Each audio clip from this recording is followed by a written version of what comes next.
La famille, je suis pas très loin du lac Léman. Je suis dans les montagnes, tu vois. Donc au-dessus du lac Léman, au-dessus de Thonon. Et je suis venu voir ça. Detlef Pulse GT. C'est un profilé avec lit central. Tu vas voir ça ensuite. Qui fait 7 mètres, un peu plus de 7 mètres 40 de long.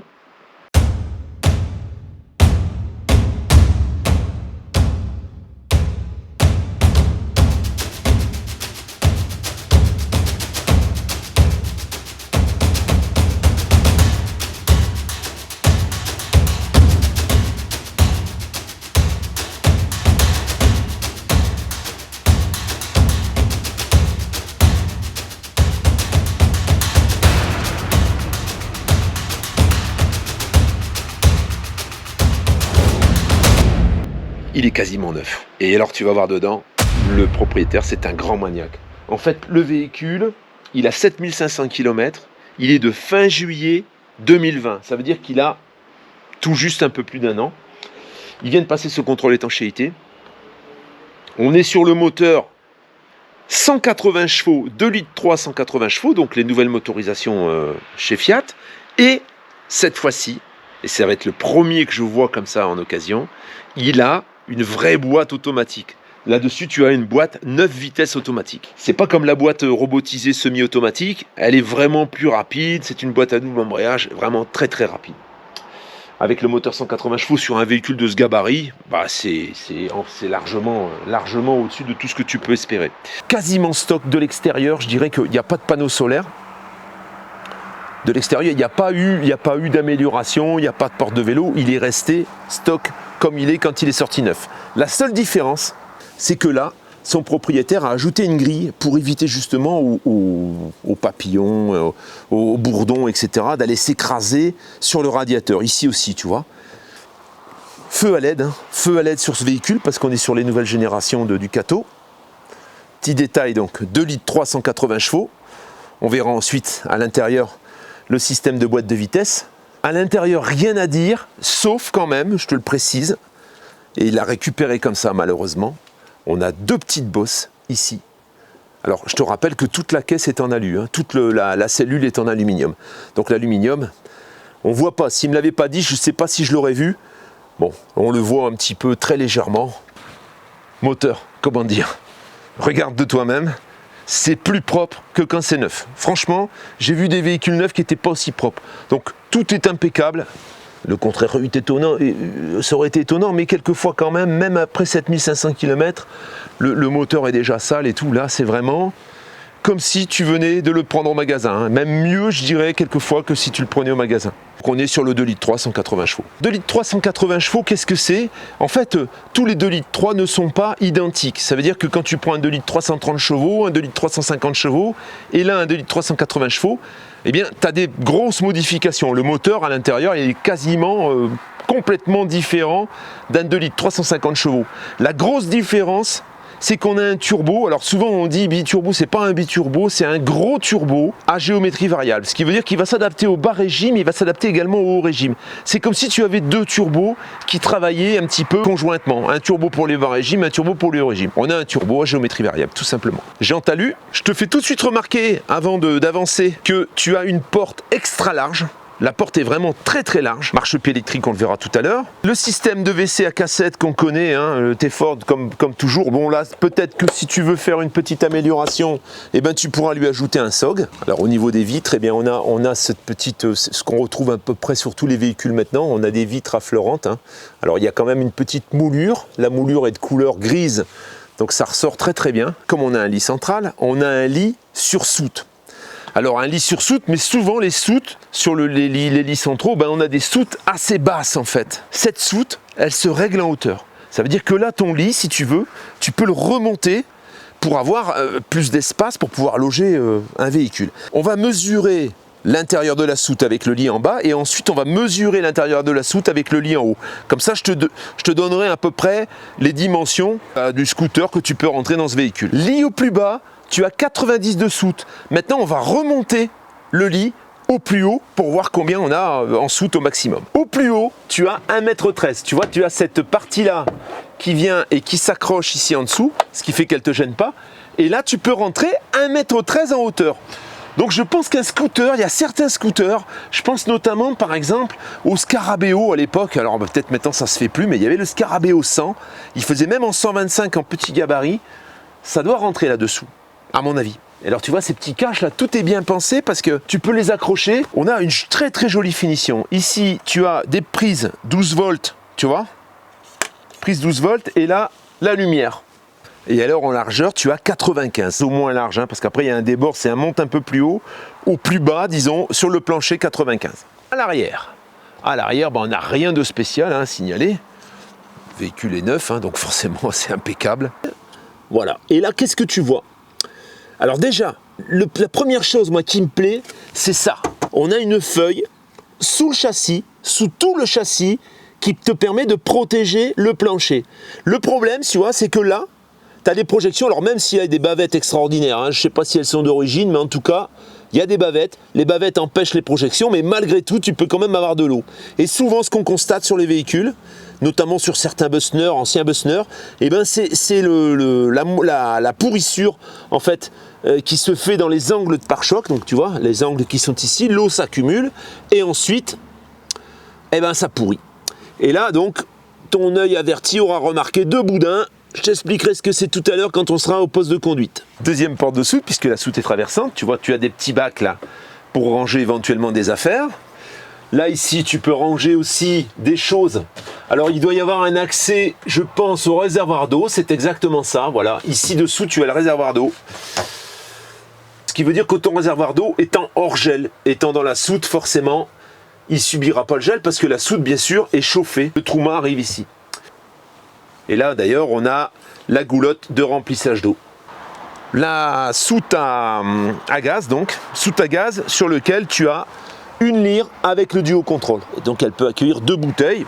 Une petite amélioration à faire peut-être si tu en as besoin, si tu vas te chauffer, si tu vas utiliser ton véhicule l'hiver, c'est d'y ajouter, pourquoi pas, 1 ou 2 bouteilles de GPL. Maintenant, on va passer à la partie poste de conduite. C'est du Fiat, hein, de toute façon, hein, de Fiat comme on les retrouve un petit peu tout le temps sur tous les véhicules. La petite différence, c'est ça. Ça veut dire qu'on a un système d'enveloppe arrière où tu peux gonfler tes amortisseurs. Tu peux gonfler les coussins d'air. Ça a été rajouté. C'est une option. Enfin, c'est même pas une option. C'est même pas une option d'usine. Ça a été rajouté par Eric. On a bien sûr le régulateur de vitesse. Alors les sièges pivotants, bien sûr, hein. Forcément, on a une magnifique sellerie qui est mi-tissu, mi-cuir ou mi-vinyle, je pense plutôt. Oui, c'est plutôt du Sky, hein, comme on le trouve tout le temps. Il est, mais alors dans un état, c'est incroyable. Hein. Il est vraiment très très propre. Alors tu vas me dire, c'est normal, il est neuf, mais bon.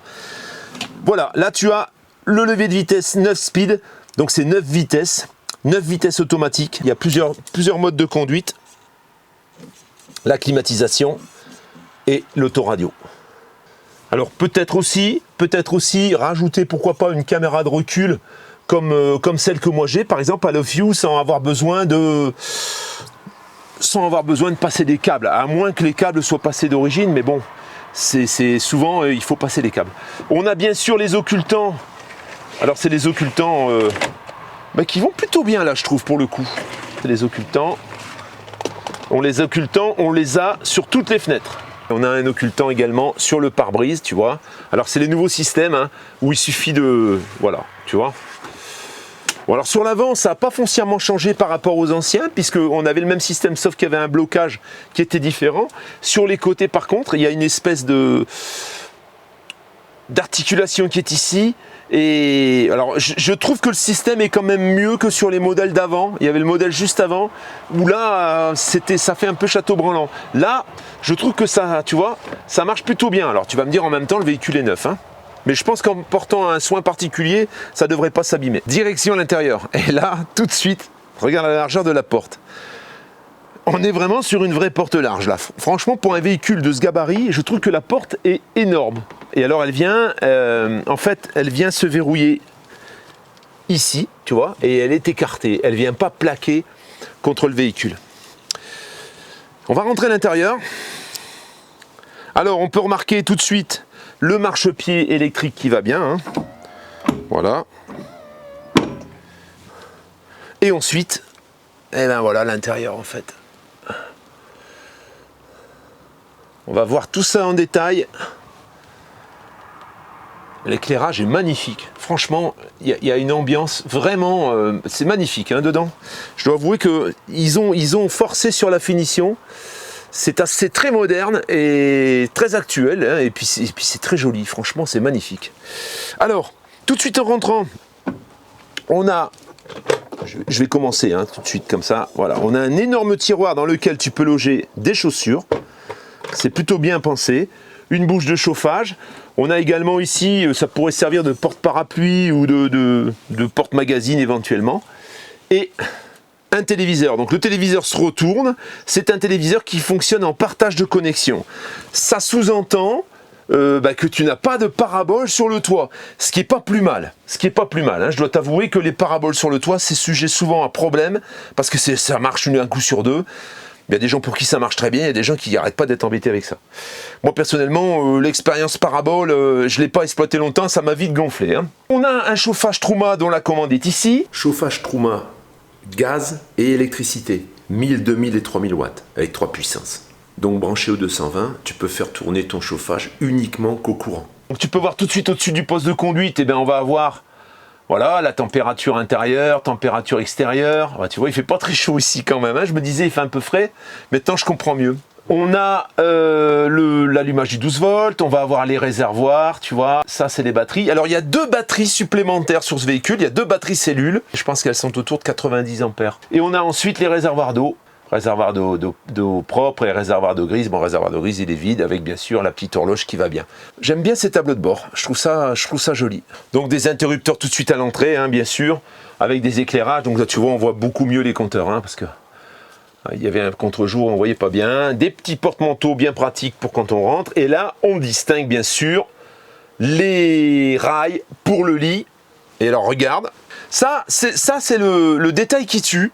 La plupart du temps, je touche en fait. Sur un Adria par exemple, la partie dinette est un peu surélevée et je touche le lit. On a des bacs ici tout autour du poste de conduite avec le Skydome. Un Skydome qui bien sûr est équipé de la moustiquaire mais aussi du store plissé. L'éclairage indirect de partout qui est vraiment magnifique. Et la dinette. Alors la dinette, il y a les sièges bien sûr qui se tournent. Hein. Tu as les sièges qui se tournent. Pour faire une jolie dinette, il suffit de tirer ici et voilà, on a un espace bien cosy où on peut manger à 4. Alors la table c'est pareil, elle s'articule dans tous les sens, ça veut dire que tu peux la coulisser et la faire avancer, il suffit de débloquer ici en dessous et ensuite ça te permet de mettre la table vraiment au milieu comme tu le souhaites. Et on remarquera ici aussi prise 12 volts, prise USB, interrupteur. Tu vois, pour couper les lumières, là, tu as les prises USB et là, tu as la prise 12 volts. Au niveau des occultants, on a des occultants plissés qui descendent par le dessus et on a normalement une moustiquaire qui descend également. Très pratique. Très pratique, en fait, là, tu as la moustiquaire qui fonctionne sur le même rail que le plissé et quand tu remontes la moustiquaire, tu as le plissé qui sort et si tu remontes le tout, voilà. Alors pour le lit, tu as l'interrupteur qui est ici, qui est contre le plan de travail en fait. Hein. Là, tu as des interrupteurs pour éteindre et allumer les lumières. Et à côté, tu vas avoir la commande pour le lit qui descend. Et je vais te montrer ça tout de suite. On déverrouille d'abord la ceinture de sécurité qui est ici. Ensuite, il suffit de tourner la clé. Et on descend le lit, qui me semble très très très rapide. Et là, on a un super lit qui est coupé pour faire passer la cuisine. Il y a même des rideaux pour séparer l'espace. Et là, ça te fait du coup un lit. Tu peux te servir de la tablette qui est là-bas devant. Je trouve ça super pratique aussi. Et malgré tout, on a une hauteur quand même qui te permet... On a quand même une hauteur qui te permet de passer en dessous pour pouvoir sortir. Alors, sur un véhicule comme ça... C'est très compliqué, avec la longueur, le lit central, c'est très compliqué d'avoir un lit décalé en fait. Parce que la dinette, tu vois, elle est juste en face de la porte. Ça te fait une hauteur qui est quand même raisonnable Je pense qu'on doit avoir 1m60, bon poids. Ça fait grosso modo la hauteur. Et Eva, elle pourrait presque se tenir debout sans ses talons ici. Je pense un tout petit peu moins, peut-être 1m50. Mais en contrepartie, ça te permet quand même de sortir du véhicule. En plus, la poignée est libre, hein. Elle vient pas en face. Elle vient pas en face du lit. Donc, je valide. Ça, c'est réfléchi. Même si le lit est un peu au milieu du passage, bah, ça te permet, tu vois, regarde, j'y rentre tranquille. Voilà, hein, je suis pas non plus... hein, c'est pas trop contraignant, on va dire. Pour un véhicule comme ça, je préfère l'avoir comme ça et d'avoir le lit que de ne pas avoir de lit du tout. Hein.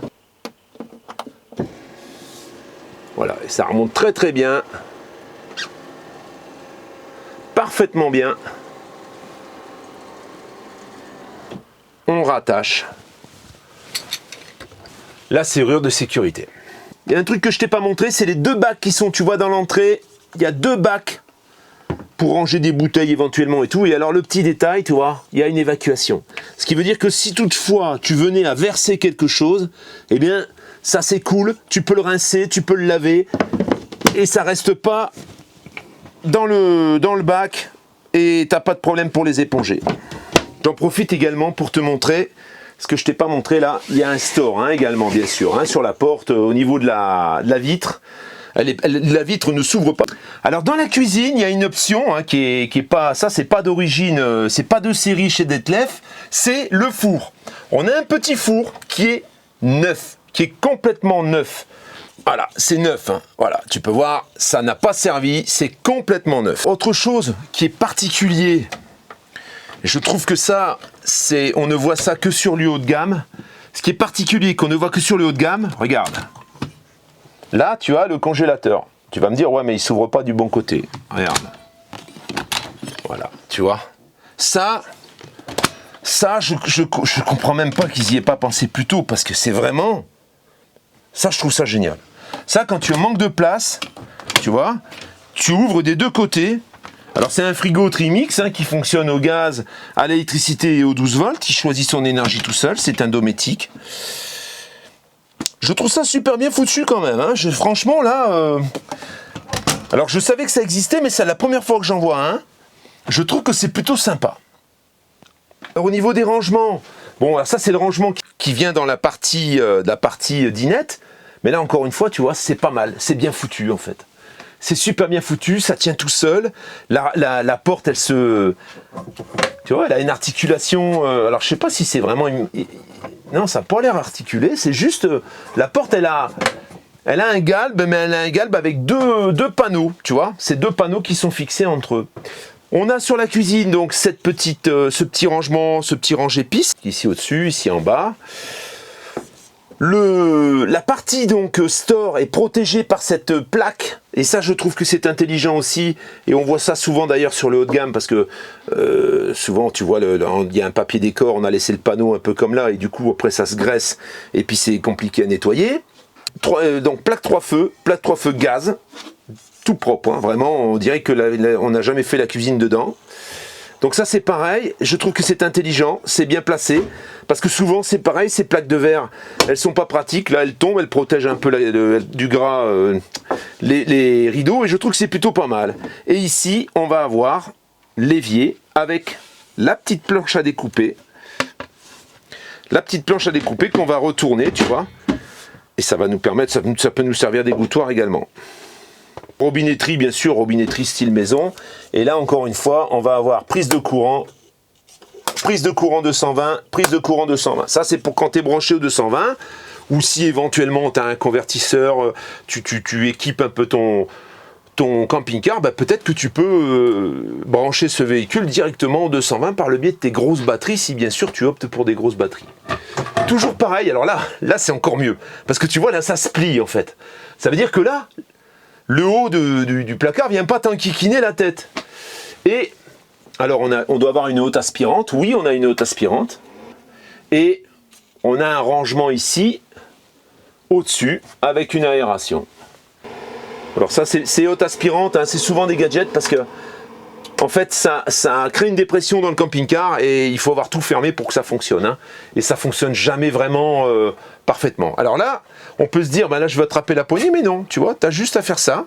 Tu as juste à faire ça et tu fermes. Et là, c'est fermé.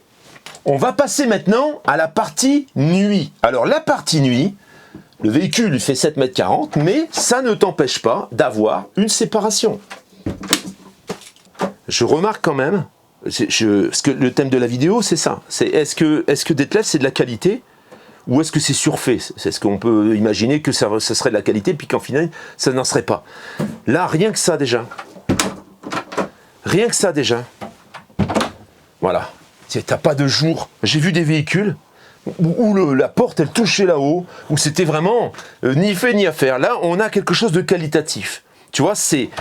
Bon, ça peut pas peser, ça peut pas être du vrai bois, hein, on est d'accord. De toute façon, si c'était du vrai bois, il passerait pas sur la bascule. Mais c'est qualitatif, quoi. C'est de la bonne qualité. Ça respire la qualité. On sent que ça va pas tomber en ruine dans 2 ans. Hein. Alors il y a autre chose, c'est ça.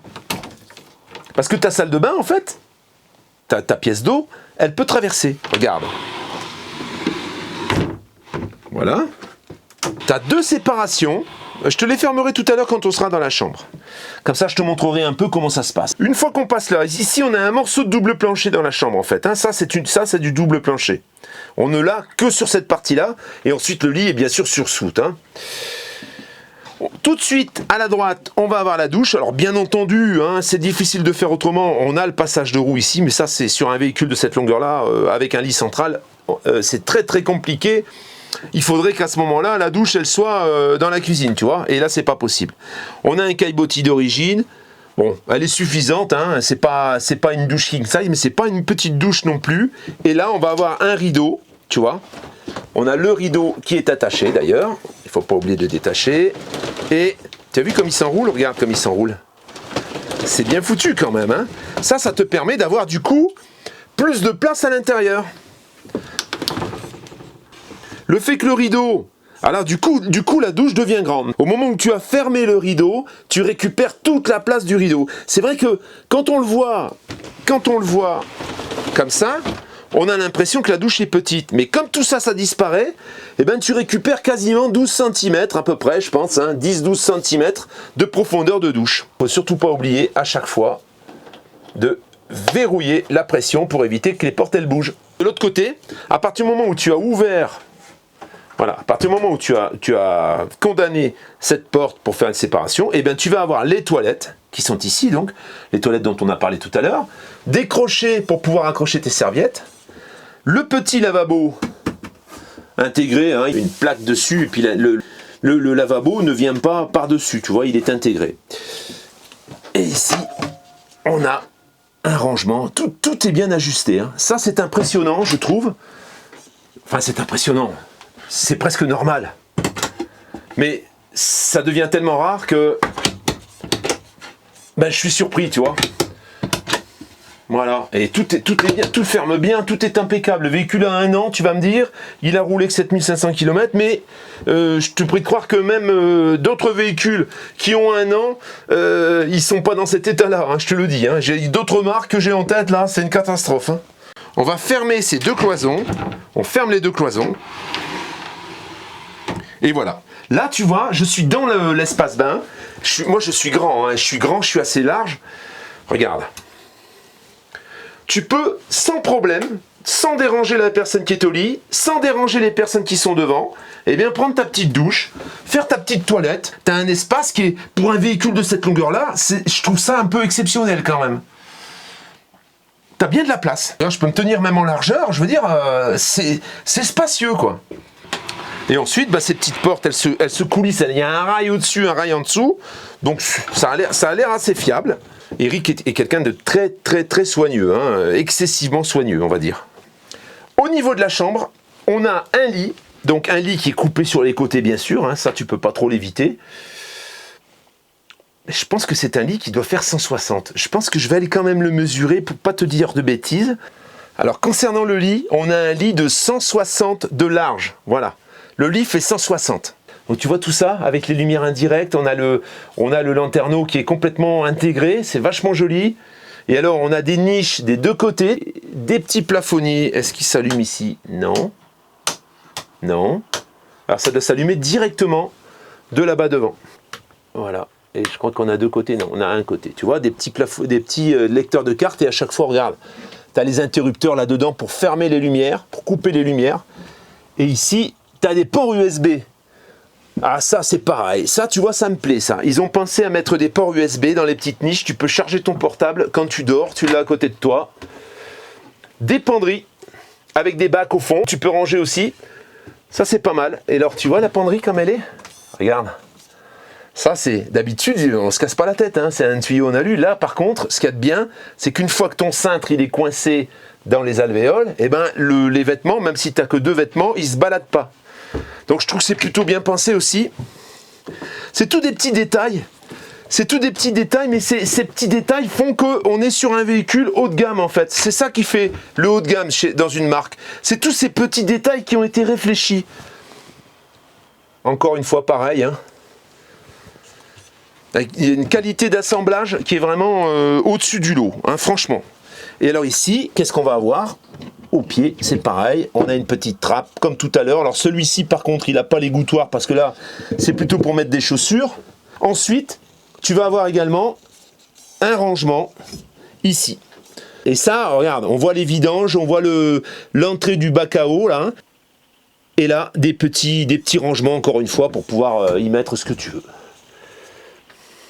Alors, je t'ai pas montré aussi, mais là, c'est pareil. Voilà. À chaque fois. Je crois que ça doit être le branchement pour la caméra, à mon avis. Ouais, ça, c'est une prise. En fait, ils ont déjà intégré le câble pour pouvoir installer ta caméra de recul. Ça, je pense que ça, c'est d'usine. Hein. Dans la douche, il y a aussi une petite barre pour étendre les serviettes.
Bon la famille, voilà pour ce Pulse GT lit central. Alors, ce que je t'ai pas dit, c'est qu'il a 550 kg de charge utile. On est sur un châssis Fiat, on n'est pas sur un châssis Alco, ce qui est pas plus mal. Dans la mesure où tu n'as pas de double plancher de toute façon, il vaut mieux avoir un châssis Fiat. Il y a beaucoup moins de torsion. Pour moi, personnellement, le châssis Alco, quand tu peux avoir le double plancher par le châssis Alco, c'est bien. C'est vrai que le châssis Alco te surbaisse un peu le véhicule. Ça fait que tu as un véhicule qui est très bas. Là, on a un véhicule qui est assez haut. Moi, ça ne me gêne pas. Je trouve que c'est plutôt bien. Suspension pneumatique, 2000 €. Moteur, 180 chevaux, 4000 €. Boîte automatique, 9 vitesses, 3700 €. Le four, 600 €. On a le pack GT. Donc, le pack GT, ben, ça comprend les jantes alu et tout. Il y en a pour, pareil, encore, je ne sais plus combien. Assez cher aussi. Je ne l'ai plus en tête. Hors option que Eric a ajouté, il l'a payé quasiment 72. Bon, à cela, tu rajoutes à peu près les 2000. Les 2000 de suspension pneumatique, tu arrives à 73. Entre 72 500 et 73. J'ai regardé, on a fait le tour parce qu'on discute à chaque fois, tu comprends, quand moi je viens voir un véhicule, je discute avec le propriétaire pour essayer d'avoir un prix le plus correct possible, sans exagérer. Ça veut dire que je ne veux pas non plus que le propriétaire il soit lésé. Bon. Ce qui veut dire qu'on a regardé un petit peu ce qu'il y avait sur le marché. Il n'y a pas de véhicule en 180 chevaux boîte automatique sur le marché de l'occasion, dans cette catégorie. Je crois qu'on en a 3 ou 4 de Detlev GT comme celui-ci. Ils sont en moteur 140 chevaux, boîte mécanique. Et ils sont tous au-delà de 63 000. Voilà. Hein. Donc nous, on va te proposer ce véhicule à 62 000 euros. Il est neuf. Il est neuf de chez neuf. Ce que tu auras à faire, c'est peut-être ajouter 1 ou 2 panneaux. Tu as 2 batteries cellules. Tu peux ajouter du panneau solaire, tu peux ajouter un SOG éventuellement, tu peux ajouter une bouteille GPL, et puis après tu pars, t'es tranquille quoi. Alors, je voudrais revenir sur le titre en fait, et te préciser un petit peu ce que je pense. Parce que c'est important. Il y a des véhicules où on est emballé, il y a des véhicules où on est moins emballé. Hein, il faut dire ce qui est. Il y a des véhicules où vraiment la finition, on sent que c'est pas à la hauteur. Même si bon, ça peut tenir le coup. Là, on est sur des véhicules qui sont très très bien finis. Franchement, c'est pas pour c'est pas pour jeter des fleurs. On a un véhicule qui est vraiment, tout est ajusté, toutes les jeux des portes et tout est identique, tout ferme bien, on sent qu'on est sur du qualitatif. Si tu dois comparer ce véhicule à certaines marques qui donnent des boutons, là vraiment on est sur un truc on sent vraiment qu'il y a une qualité, il y a la qualité allemande hein, de toute façon, et c'est vrai que je pense pas que sur des véhicules comme ça on puisse être déçu. Alors tu peux avoir des soucis, hein, comme il y en a certains hein, qui ont eu sur les périphériques, hein, sur les accessoires comme le frigo. Je sais que le frigo, pas celui-ci, hein, mais il y a des frigos qui ont fait couler pas mal d'encre. Par contre, sur le reste, c'est impeccable. Franchement, on sent que c'est de la qualité. Voilà la famille. Donc, si tu es intéressé par ce véhicule, tu connais l'adresse. En règle générale, sur ces véhicules-là, ça traîne pas longtemps. Hein. Autant sur les véhicules un peu plus gros, un peu plus anciens, il y a un peu plus d'hésitation. Sur des véhicules comme celui-ci, on les garde rarement longtemps. Et premier message que je reçois, ce sera le premier que je prendrai en considération. Après, il est clair que si tu dois demander un crédit, c'est plus compliqué. Je te souhaite un bon week-end. De toute façon, on va se retrouver dimanche. Et en attendant, ciao la famille, à tout bientôt.